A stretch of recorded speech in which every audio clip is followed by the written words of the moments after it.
Hello, my friend, and welcome to another Mind Stiller. Are you getting used to this yet? Stilling the mind. It's just so good for you.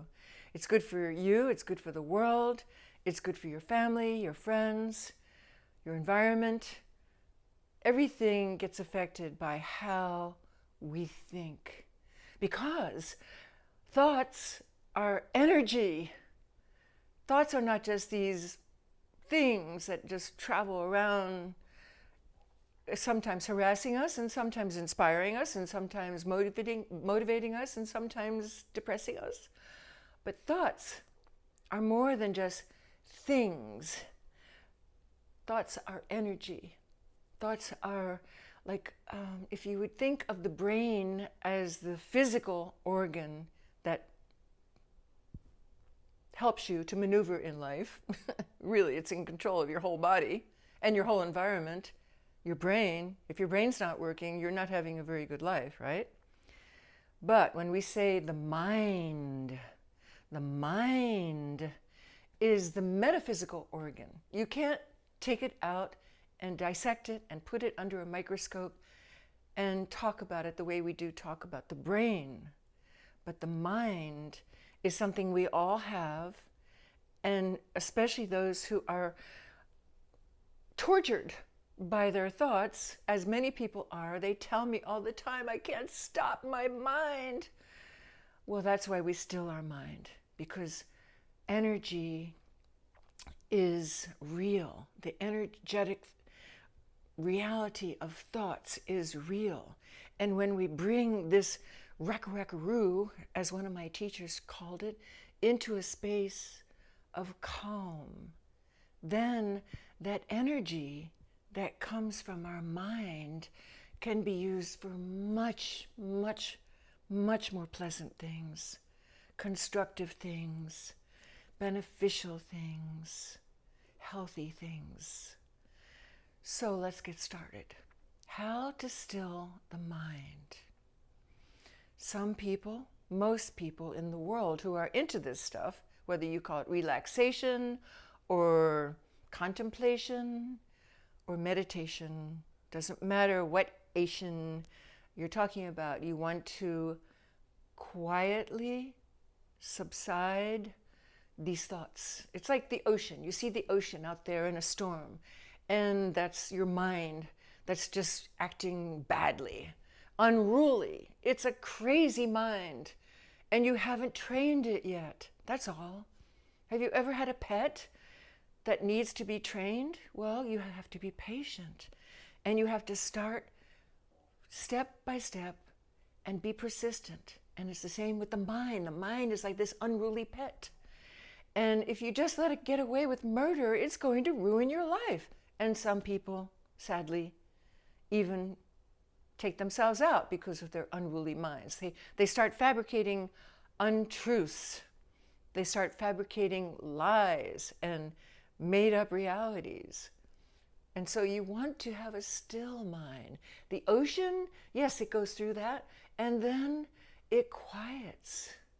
And then sometimes, I know because I'm a sailor, I've been out on the ocean where it's like a lake, where you can't believe that this ocean could kill you with tsunamis and with rogue waves and with, running into a rock somewhere mistakenly. It's hard to believe that a peaceful stretch of unruly or unbothered water can be so destructive. But that is the power of energy. So when we have the will to quiet our mind and we realize why it's so necessary, it's not just a parlor trick. We're not just playing games here. We're not trying to be, something other than happy with what is. The other day, a friend told me, rejection is God's protection.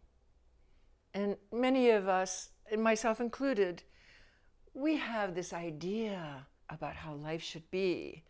And if it doesn't turn out to be exactly the way we think it should be, we get depressed or anxious or whatever.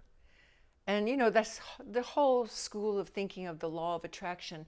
Those are really, I would call them vague waters, because I know a very highly evolved law of attraction teacher who lost everything. She ended up being an Uber driver at the age of 60 something. The law of attraction is just a belief system.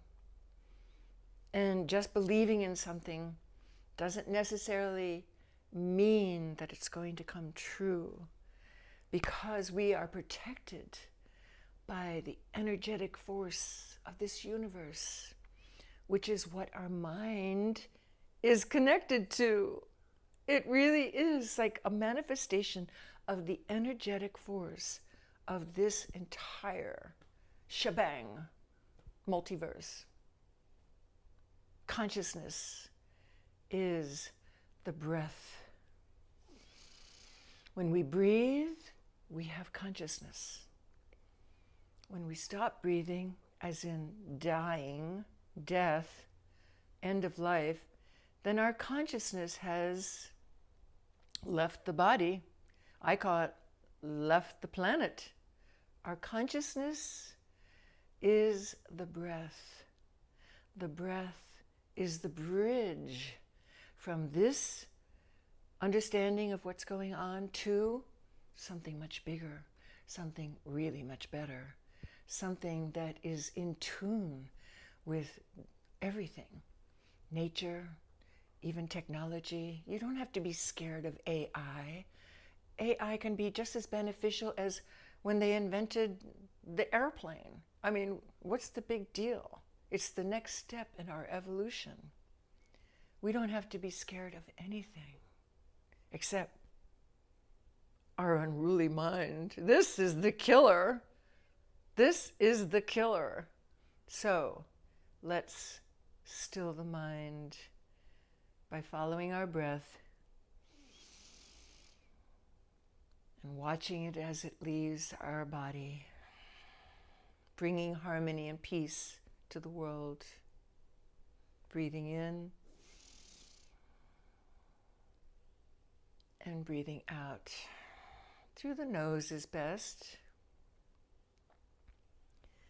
And at your own pace. There's no rules about breathing. Diaphragmatic breathing, the belly breath is good. But if you're not ready for that, just watch your breath. Just be quiet. Tune out of whatever's happening around you for just a few breaths. That's all it takes. And then you notice a shift has happened. A shift where you have tuned into the magnificence, the unlimited power of universal energy, the mind. The mind is the key to your life's success, to this moment's peace of mind.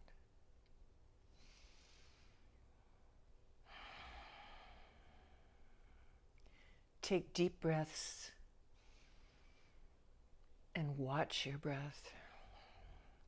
Whenever you get into a disturbed state, and your life will become different, harmonious, healthy, free from all the troubles that so many people are ruining their lives with.